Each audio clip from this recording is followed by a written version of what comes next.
today we're looking at 2 REITs to buy in 2024 and 2 REITs to sell. We're going to run through each one of these real estate investment trusts. We're going to look at their dividend safety. We're going to talk about their financial metrics. And for each one of these REITs, we will run them through the valuation model, getting to our intrinsic value, talking about our acceptable buy price, given our investor margin of safety, and look towards Wall Street to see what they're forecasting for these REITs over the next 12 months. Now, before we jump into these REITs, we just want to explain that 2023 was a very poor year for the large majority of real estate investment trusts, and a lot of forecasters are seeing 2024 as the best year to buy REITs, and they do consider it a very, very strong opportunity for massive gain.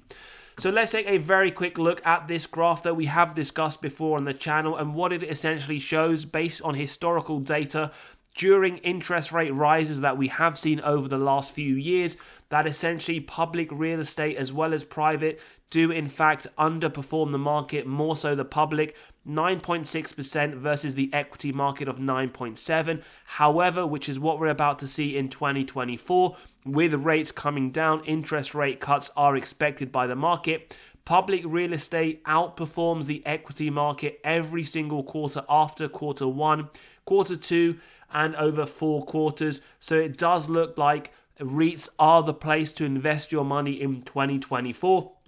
However, it is very important to understand which REITs are those that you should be adding to your portfolio, which ones you should be cutting, which we will explain in this episode.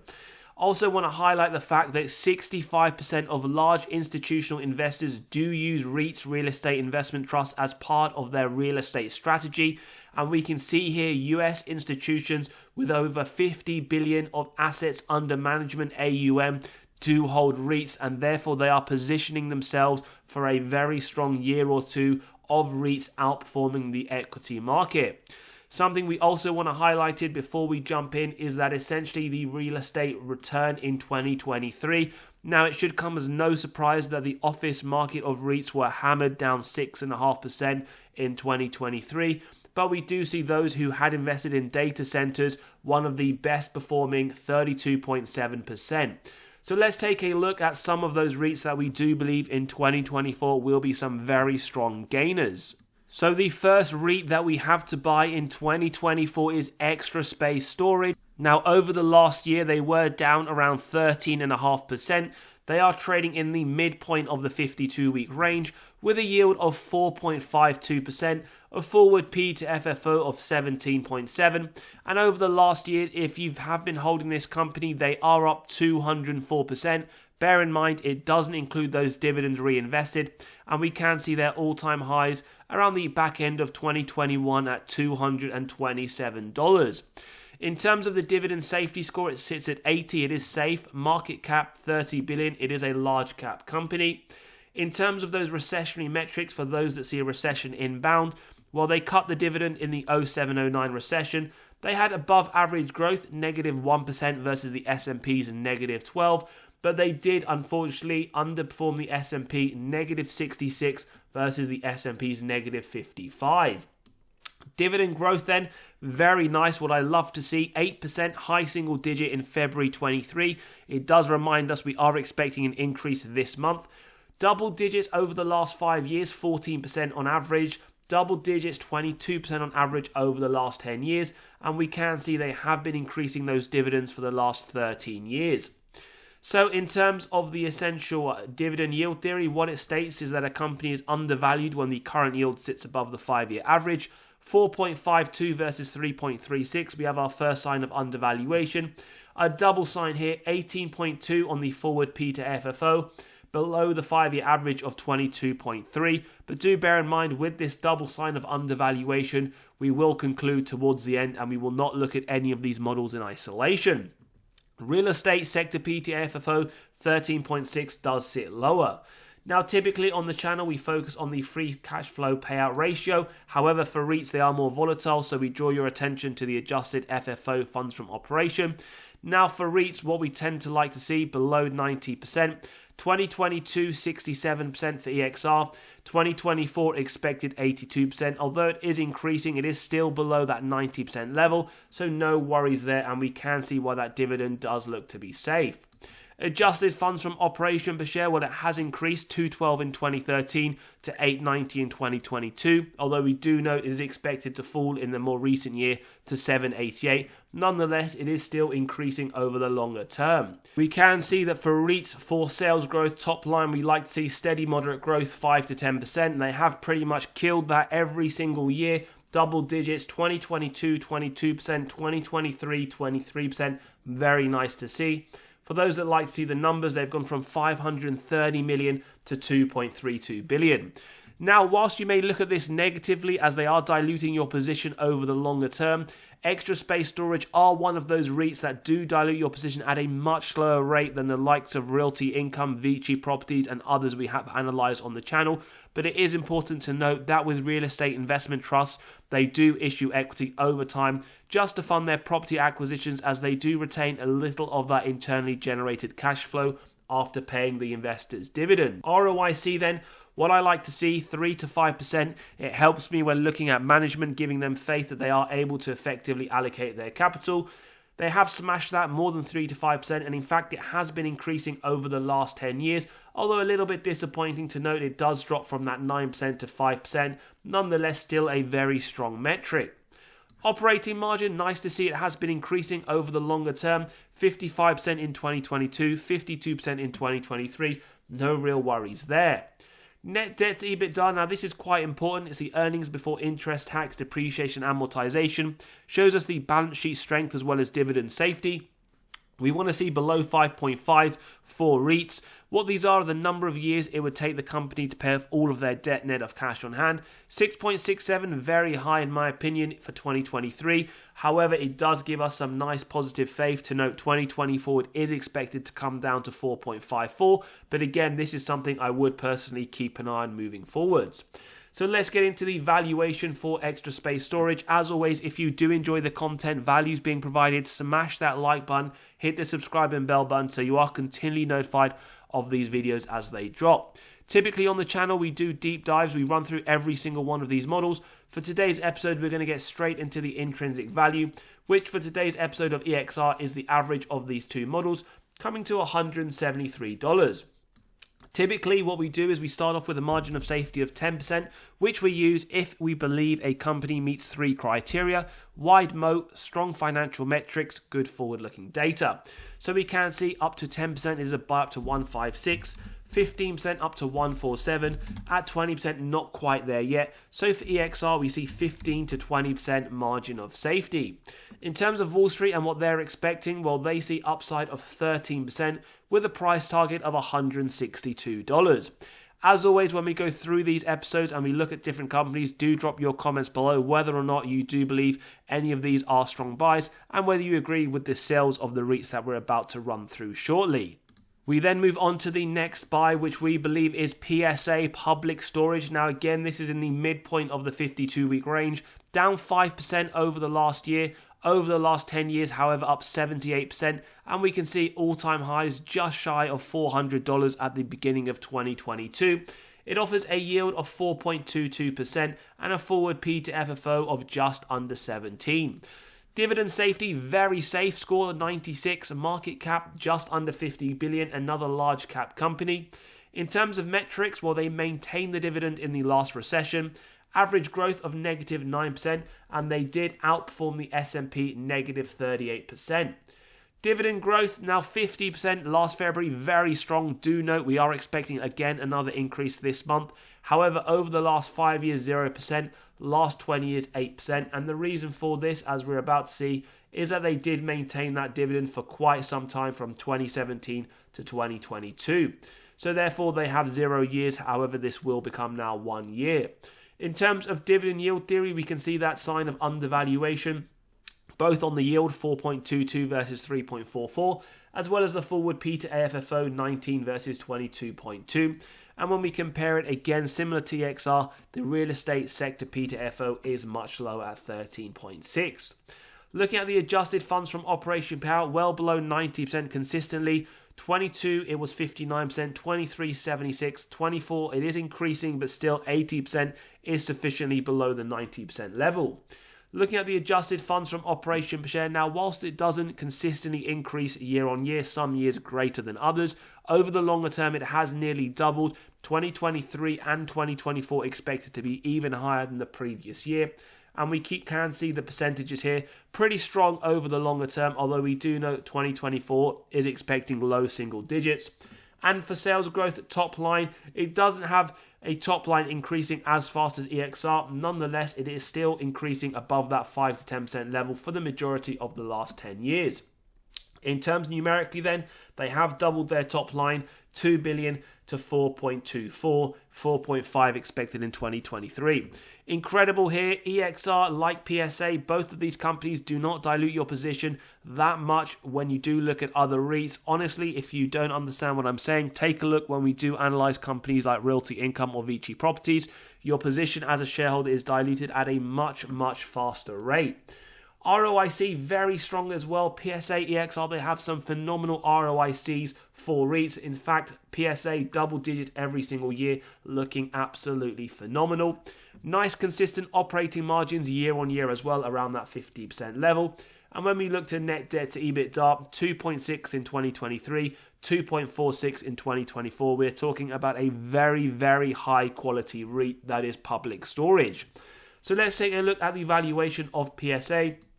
Don't forget, you can grab a copy of this model in the comments below if you want to get to the intrinsic value as well as the acceptable buy price of companies in your own portfolio or those on your watch list. 10% margin of safety at buy up to 293, 15% around 276. So for PSA, we see around a 10 to 15% margin of safety.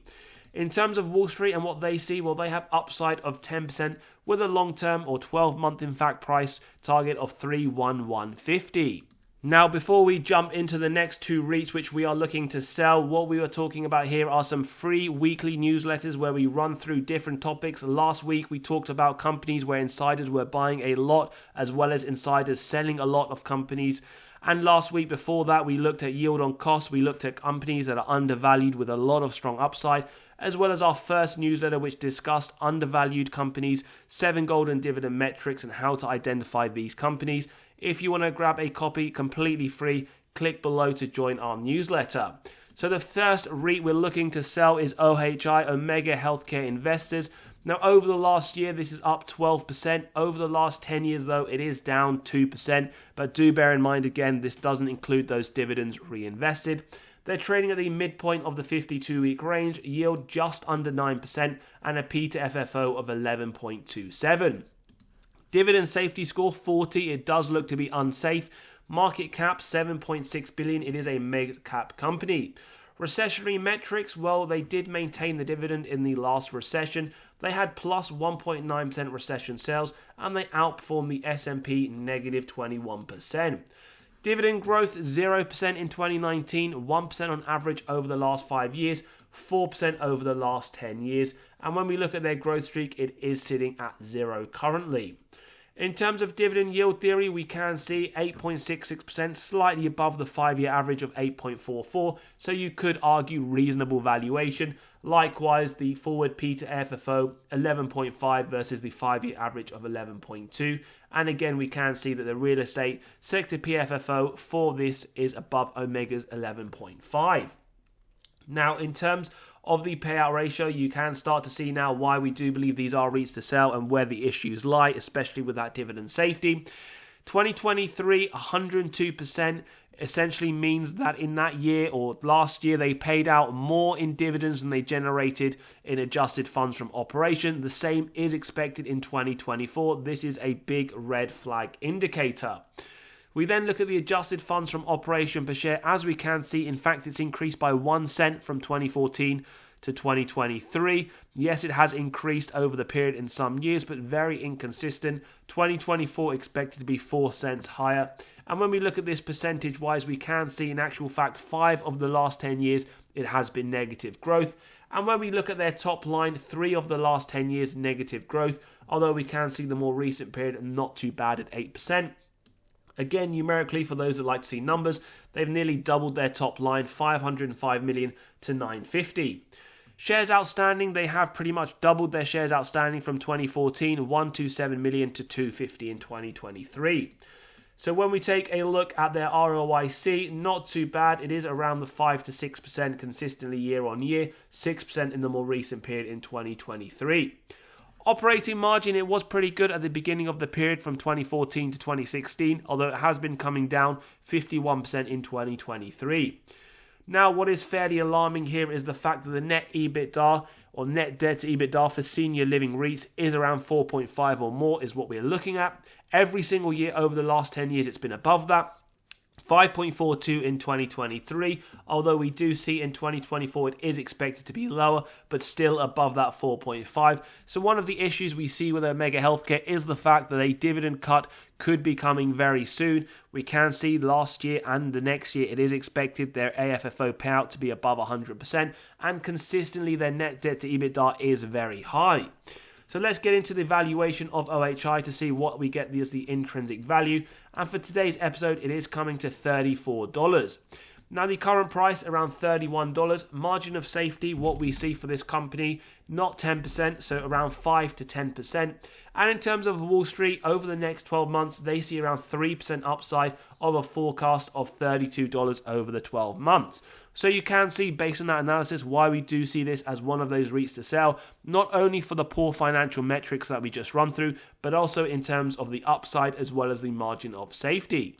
Moving on to the second REIT to sell, we have LTC Properties. Now this is down 15% over the last year. Over the last 10 years, down 15%, which looks to be a fairly downward trend over the 10-year period. It is trading towards its 52-week lows with a yield of 7.35% and a P to FFO of just under 12. Dividend safety, another 40, unsafe score. Market cap, 1.3 billion, a small cap company. Key metrics, well, they maintained the dividend during the last recession, above average growth at -8%, and they did outperform the S&P -27%.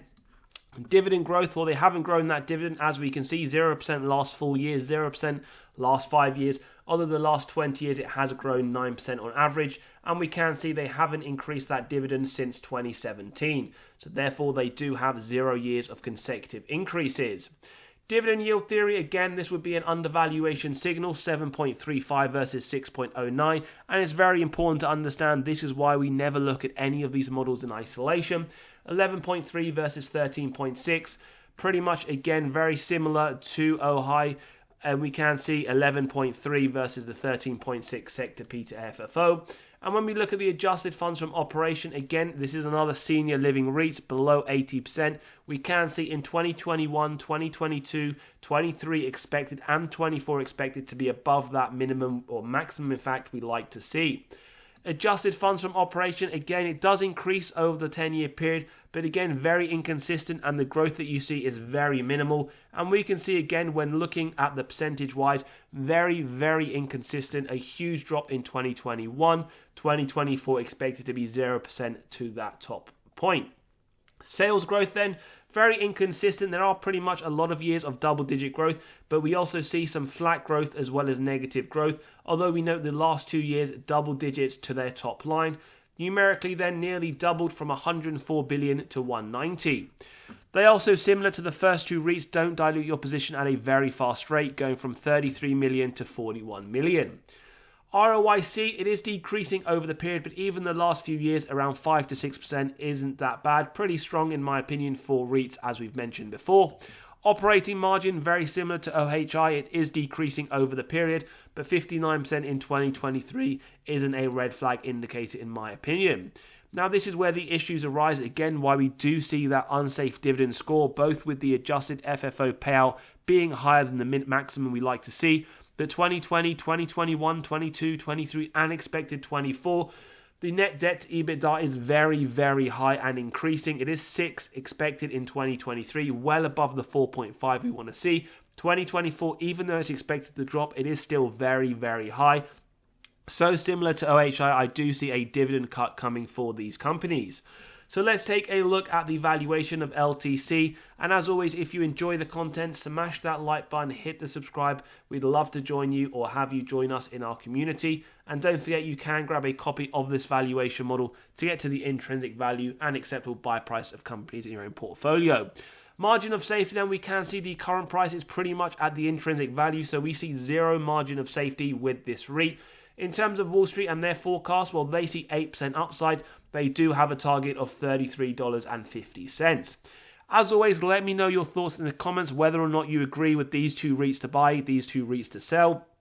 With PSA, with EXR, I do believe that these are very strong, high-quality REITs. When we ran through their metrics, they did look like they are there for longevity, the long haul over a period of time. Whereas when we look at OHI, LTC, we can see a lot of cracks appearing. The adjusted funds, share growth not looking very strong. In fact, over a 10-year period, barely increasing. Their payout ratio, very, very high. In fact, with OHI, we saw it above 100% for a few years.